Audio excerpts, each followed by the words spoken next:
Hey everyone, it's Midnight Specter, and today we're going to look at some 4chan green text that'll surely make you do a double take. So if everyone remembers to like, comment, and subscribe, and stay tuned for the video.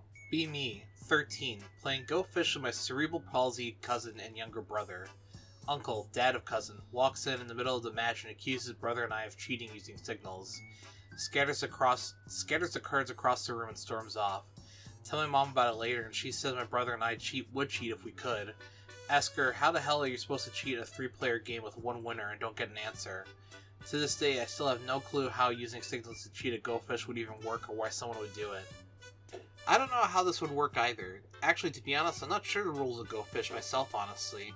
The only time I remember playing a card game when I was heroically stoned out of my mind. But the situation the op is in is a thing that I hated most of growing up, because you'd tell an adult something, or your parents something, and they'd go, nah, because they're the adult and you're the kid, and how could you ever know what you're talking about? Like, when I told my mom I was sick one time, and she was like, no you're not, and I just stood there in disbelief thinking to myself, are you my body? My stomach is doing backflips right now. Smash cut to 20 minutes later, and she's taking me to school, and I projectile vomit all over the backseat of the car and myself. My mom spent like the entire day trying to clean the car after that. The worst part is that she brings it up from time to time like it's my fault that it happened. I told you from the get-go I was sick. I swear, being a kid sucked. Insomnia kicking my ass again. 2 hours of video game reviews to fall asleep to? Maybe this will help. Wowie chungus wungus, hey guys, Cat Icarus here. Ha ha ha! Yeah, to be honest, that's what turned me off from watching a lot of YouTubers, is that they're way too high energy. Especially Cat Icarus. He used to not be too bad, but after a while he started turning into the Minecraft YouTuber levels of energy in his videos, and I couldn't really hang with that. I'm sure the dude is a great guy, but trying to sit through one of his videos is like torture.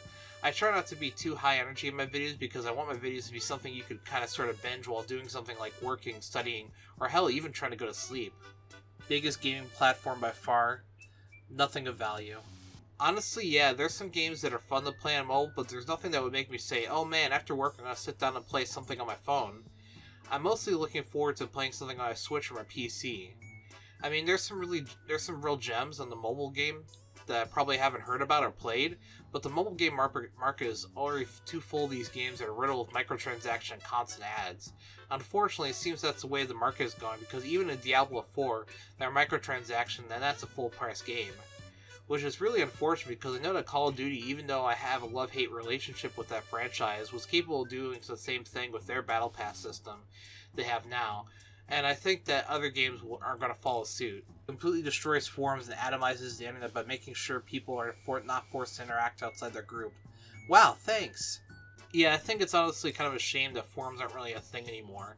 I remember being super young and browsing the internet for the first time and lurking on the IGN forums for games I was playing at the time, and seeing people interact and thinking it was so cool, and thinking that people's signatures were so awesome. I also remember joining the MLP forums shortly before Friendship is Magic became a thing, and thinking it was so cool looking at other people's collections and seeing the art people were making. Now it seems like the internet is getting kind of closed off, and everything is kind of pretty much hidden in a Discord server somewhere. Buy game. Full game on disc/cartridge. No updates. No downloadable content. No online functionality. Fully fleshed out single player mode with tons of content. Tons of random unlockable shit. Bonus levels/sections. A whole ass built-in split screen mode with minigames just in case your siblings want to play. The best part? It's actually fun. I do remember when you bought a game and you just go home and play it. No day one multi-gigabyte updates. No always online. No DLC. When you bought the game, you got the whole game. I feel kind of like an old person complaining about this sort of stuff, but I mean, I have to. I mean, I can understand DLC in some cases like Call of Duty, going back to my love-hate relationship with that game. I mean, I think map DLC is okay because it gets kind of boring running on the same map all the time. And if someone you're playing with has the maps and you don't, you get booted from the game. But I think DLC for story games is kind of silly. Like, I loved Elden Ring, and I put a good chunk of my life exploring that game and doing extra side stuff, but I won't get to DLC because I feel like the story was wrapped up well enough. Now, if they broke it off of Elden Ring and make it its own, like, separate little thing from Elden Ring, but still use the engine and assets, I would consider buying that. Well, that about does it for this week's video. I hope everyone remembers to like, comment, and subscribe, and stay tuned for next week's video. See you!